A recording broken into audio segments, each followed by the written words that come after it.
નમસ્તે ખેડૂત મિત્રો.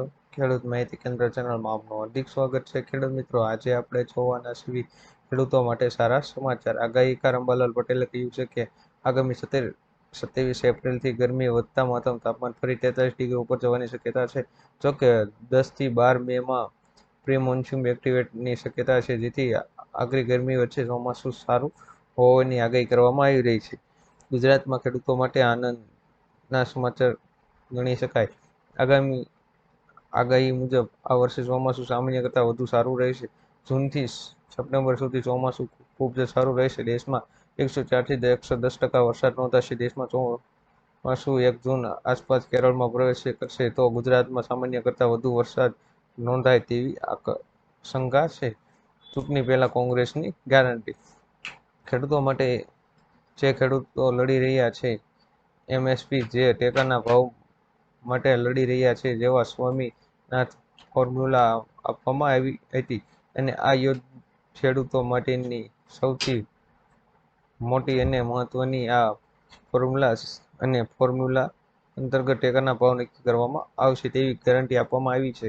ખેડૂતોના દેવા માફ કરવા અને દેવા માફીની રકમ નક્કી કરવા માટે એક સ્થાપીય કૃષિ દેવા માફી આયોગ કમિટીની રચના કરવામાં આવશે. એટલે કે ખેડૂતોનું કેટલું દેવું માફ કરવું, કેવી રીતે દેવા માફ કરવું, ક્યારે અને કેટલી વાર કરવું, એ માટેની એક ખાસ કમિટી બનાવવામાં આવશે. જો આવનારા સમયમાં કોંગ્રેસની સરકાર બનશે તો ખેડૂતો માટે એક ચોક્કસ આયોગ બનાવવામાં આવશે. તેમાં દર વખતે અને જ્યારે જ્યારે જરૂર પડે ત્યારે ખેડૂતોના દેવા માફ કરવામાં આવશે. બાકી ખેડૂતોને જ્યારે જણાવો તો પીએમ કિસાન સન્માન નિધિ યોજનાનો 2000 રૂપિયાનો 16મો હપ્તો 28 ફેબ્રુઆરી 2023ના રોજ ખેડૂતોના ખાતામાં ટ્રાન્સફર કરવામાં આવ્યો હતો. પીએમ કિસાન યોજના હેઠળ આપવામાં આવેલ દરેક હપ્તા 4 મહિનાના અંતરાલ સાથે ખેડૂતોના ખાતામાં ચૂકવવામાં આવે છે. જો 16મો હપ્તો 28 ફેબ્રુઆરી 2023ના રોજ ખેડૂતોના ખાતામાં ટ્રાન્સફર કરવામાં આવ્યો છે. કૃષિ અને ખેડૂત કલ્યાણ વિભાગ દ્વારા પ્રાપ્ત અહેવાલ મુજબ લાખો ખેડૂતો પીએમ કિસાન યોજના હેઠળ બહાર પાડવામાં આવેલ 16મા હપ્તાની રકમ મેળવવામાંથી વંચિત છે. 300 યુનિટ મફત વીજળી. કેન્દ્રીય મંત્રી નિર્મલા સીતારમણે બજેટ દરમિયાન કહ્યું છે કે સરકાર વીજળીની સમસ્યા ખતમ કરશે અને દેશને વીજળી વિના ઊભો કરવા પ્રતિબદ્ધ છે. દેશમાં કરોડો ઘરોમાં રૂફટોપ સોલાર સેટઅપ લગાવવામાં આવશે. બજેટ 2024માં જાહેરાત કરવામાં આવી હતી. દરેક ઘરમાં 300 યુનિટ સૌર ઉર્જા મફત આપવામાં આવશે. તેમજ તેમણે કહ્યું કે દરેક પરિવારને વર્ષે 15 થી 18,000 રૂપિયાની બચત કરાવશે. વપરાશ પૂરો થયા બાદ બાકીની વીજળી વિતરણ કંપનીઓને વેચી શકે છે.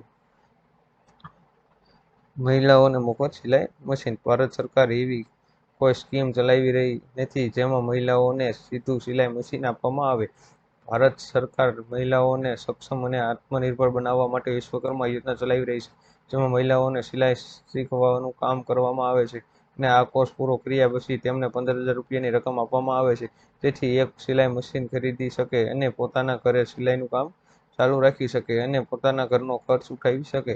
ઘણી મહિલાઓ આ યોજના માટે અરજી કરી છે. તેમને જણાવી દઈએ કે આ સ્કીમમાં સિલાઈ સિવાય બીજા ઘણા કામ શીખવાડવામાં આવે છે, પરંતુ જો તમારે સિલાઈ મશીન જોતું હોય તો તમારે આ સ્કીમમાં દરજી તરીકેનું રજીસ્ટ્રેશન કરાવવું પડશે. વિદ્યાર્થીઓ માટે ખુશખબર. બોર્ડની પરીક્ષા આપ્યા બાદ વિજ્ઞાન પ્રવાહમાં રસ ધરાવતા વિદ્યાર્થીઓ માટે સારા સમાચાર. સરકાર આર્થિક રીતે નબળા પરિવારોને મદદ કરવા ઘણા પ્રકારની યોજના ચલાવી રહી છે. જ્યારે આ યોજનાની મદદથી વિદ્યાર્થીઓનો આ અભ્યાસ કરી શકે છે. જેમાં સરકારે મુખ્યમંત્રી વિજ્ઞાન સાધના સ્કોલરશીપ, નમો લક્ષ્મી કોમ્પ્યુટર લેબ અને વાહન વ્યવસ્થા યોજના અમલમાં મૂકી છે. આ યોજનાઓ અંતર્ગત વિદ્યાર્થીઓને અવર-જવર માટેનું ભાડું પણ મળે છે. મે મહિનામાં 12 દિવસ બેંકો રહેશે બંધ.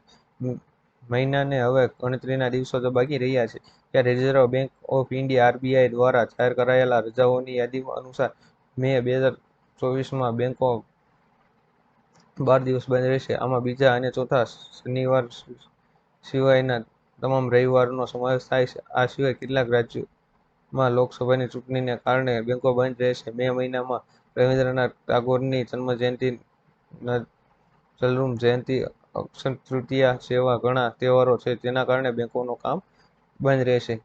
આજના સૌથી મોટા ખેડૂત સમાચાર. રાજકોટ માર્કેટ યાર્ડમાં કપાસ, મગફળી અને બટાકા સહિતના કપાસની મબલક આવક થઈ હતી. રાજકોટ માર્કેટ યાર્ડમાં ખેડૂતોને માંગ્યા મોટે ભાવ મળ્યા હોવાથી ખેડૂતોને પોતાનો પાક લઈને વહેલી સવારથી જ યાર્ડમાં પહોંચી જાય છે. રાજકોટ માર્કેટ યાર્ડમાં મગફળીની 3000 ક્વિન્ટલથી વધુ આવક થઈ હતી. જાડી મગફળીની 1800 ક્વિન્ટલ આવક થઈ હતી. જાડી મગફળીના ખેડૂતોને 1120 રૂપિયાથી લઈને 1293 રૂપિયા સુધીના મળ્યા હતા. જ્યારે ઝીણી મગફળીના 1800 ક્વિન્ટલ આવક થઈ હતી. એક મણનો ભાવ 1110 રૂપિયાથી લઈને 1245 રૂપિયા સુધીના જોવા મળ્યા હતા. પાક વીમા યોજના ફરી શરૂ. પાક વીમા યોજના ગુજરાતમાં ફરી શરૂ કરવાને લઈને મોટા સમાચાર સામે આવ્યા છે. ગુજરાતમાં ફરીવાર પાક વીમા યોજના આગામી રવિ સિઝનથી શરૂ કરવામાં આવશે. આ વખતે પાક વીમા યોજનામાં ખેડૂતોને લાભ થાય અને વીમા કંપનીઓ ખેડૂતોને લૂંટી ન જાય તે માટે દરેક નિયમો અને શરતો ખેડૂતલક્ષી કરવામાં આવી છે. ખેડૂતોને પાક વીમાની રકમ 48 કલાકમાં મળી જાય તેવી ઝડપી પ્રોસેસ સાથે પાક વીમા યોજનાની ફરીવાર એન્ટ્રી કરવામાં આવશે. ભૂપેન્દ્ર પટેલનો મહત્વનો નિર્ણય.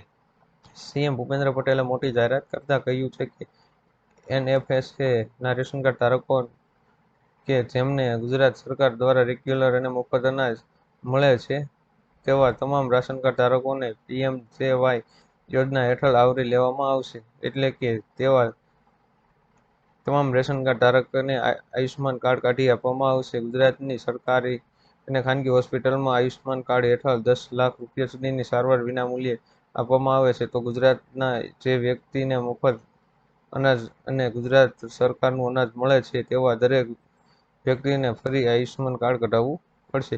ખેડૂત મિત્રો, અવનવા વિડીયો જોવા માટે અમારી ચેનલ ખેડૂત માહિતી કેન્દ્ર ચેનલને સબસ્ક્રાઇબ કરો, શેર કરો અને લાઇક કરો કે આપ સુધી મારા અવનવો વિડીયો પહોંચતા રહે.